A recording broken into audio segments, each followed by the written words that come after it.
Donald Trump is mentally unwell. We have known this for a long time. It felt like at the end of his campaign, we were talking about this daily, that he is clearly deteriorating mentally. And the mainstream media wants to say nothing of it, even when we have moments like we had today, in which in the middle of his speech announcing the beginning of the stupidest trade war in history, he just walked off stage. And the crowd sat there quietly as the emperor had no clothes and waited to applaud him when, actually, we'll see what happens in just a little bit. Like I said, Donald Trump was giving his Liberation Day tariff speech, and the markets are already crashing, but it was bad before that even happened, as we can see right here. Let that happen.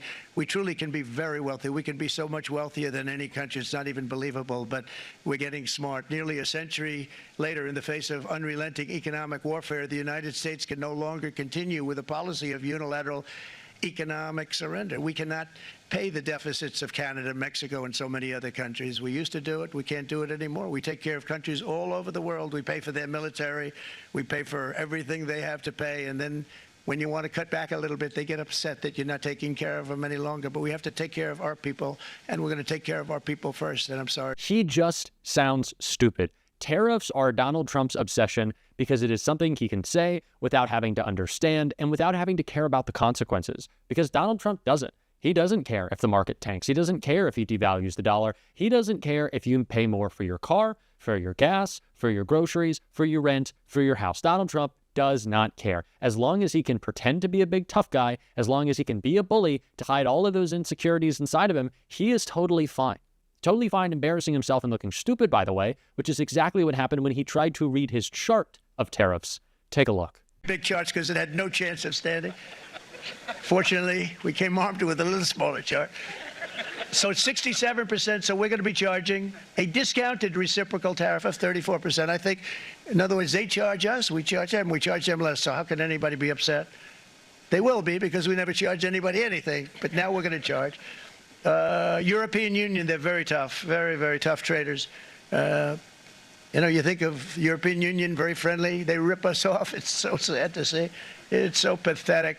39%, we're going to charge them 20%, so we're charging them essentially half. What a perfect visual of our country at this point in time. A man who can barely read, struggling to get through the biggest chart they could possibly make for the tiniest little president we've ever had. So he can read how big and tough he is with his numbers that he doesn't understand, numbers he doesn't understand, the damage they'll do. I think if you really want to make it clear, you can show him a graph instead of that chart, but a graph of the stock market doing that, going like that, right at the beginning of his speech and continuing to tank as it went on, as he droned on, as he just blabbered like the idiot that he is. And take a listen to this nonsense right here. Never seen anything like that. With today's actions, we're also standing up for our great farmers and ranchers who are brutalized by nations all over the world. We're brutalized. Canada, by the way, imposes a 250 to 300% tariff on many of our dairy products. They do the first can of milk. They do the first little carton of milk at a very low price, but after that it gets bad, and then it gets... So Donald Trump has been talking a lot about farmers and manufacturers, and I want to speak more to this later in the video. Of course, I want to see this shocking moment of Donald Trump just walking away. It was just terrifying to see how he is up there. But he's been talking a lot about farmers, and he's been talking a lot about manufacturing. Two things that he has attacked in every aspect of the beginning of this presidency. Cuts to USAID, money spent buying produce, buying farm goods in America to ship around the world to make sure people don't starve and die. Yeah, that doesn't help farmers. And his attacks on green energy doesn't help the green energy manufacturing that boomed under the Biden presidency. So this is just a complete farce, a complete lie from Donald Trump. But what else should we expect from the guy who sounds like this? Then in 1913, for reasons unknown to mankind, they established the income tax so that citizens, rather than foreign countries, would start paying the money necessary to run our government. Then in 1929, it all came to a very abrupt end with the Great Depression, and it would have never happened if they had stayed with the tariff policy. It would have been a much different story. They tried to bring back tariffs to save our country. It's just painful at this point how stupid he is. It's just painful. And it's so blatantly obvious. I am furious that the mainstream media refuses to give this any attention, especially when Donald Trump clearly doesn't have it. And this moment we're about to check out, if this was Joe Biden, they would have been losing their minds. Just take a look.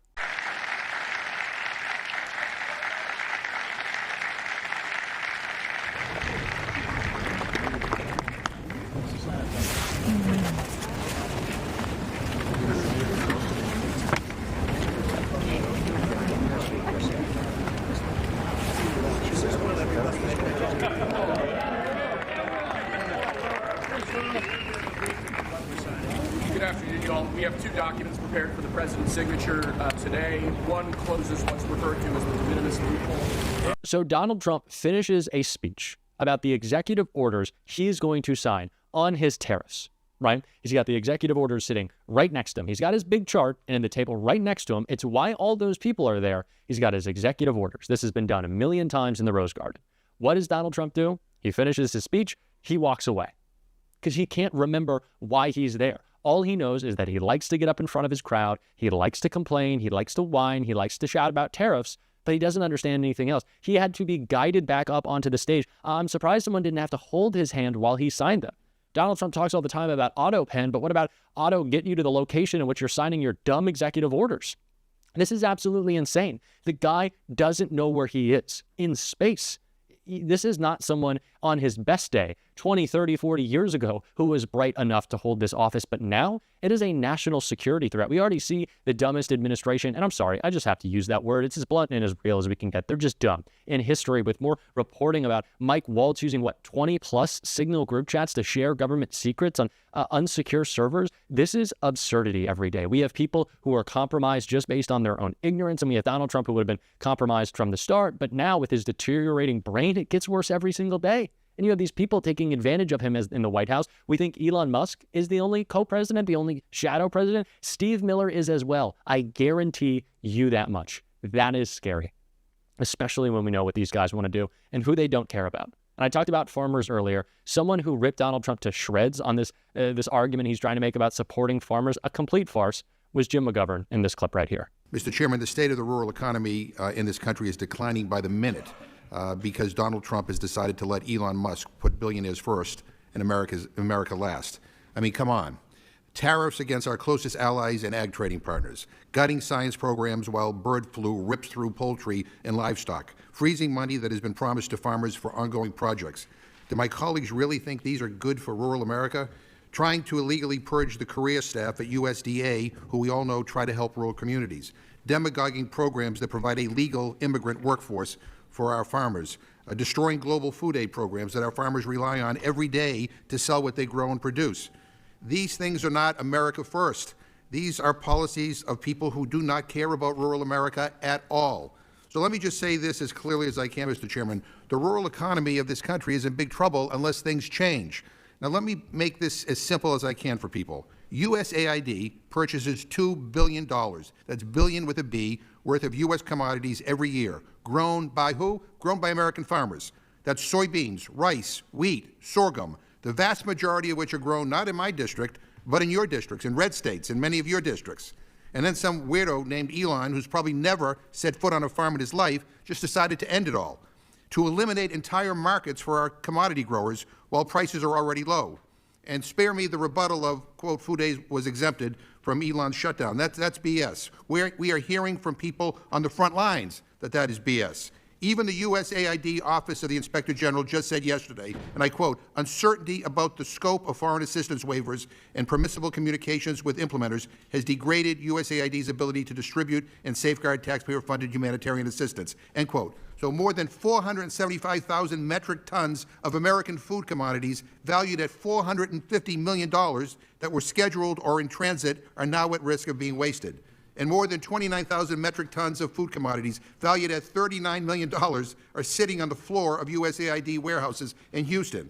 And I'm hearing reports that the so-called waiver of food aid is not helpful because these waivers are impossible to obtain. The freeze is already having dramatic consequences on rural communities. Companies that buy massive amounts of soy and peanuts to treat childhood malnutrition are shutting down. And these shutdowns are going to hit rural America like a ton of bricks.